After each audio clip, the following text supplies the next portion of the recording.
Saya tiba ke sini langsung ku gedor pintu garasi, ku gedor-gedor.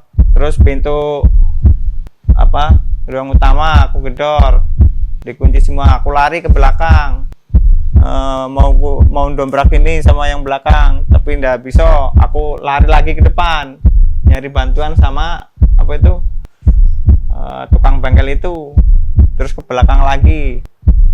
Setelah aku buka jendela, anak saya ada di depan TV, suruh buka pintunya, buka itu. Terus anak saya bilang, mama di mana sama itu mbak? Dia nunjukin di kamar. Aku lihat kamar mbak, Deden langsung lihat di kamar lihat mama di garasi. Setelah itu kan saya langsung lari nyari bantuan itu. Bapak sempat melihat? Iya, cuma melihat aja, tapi kan kita nggak kuat, jadi aku langsung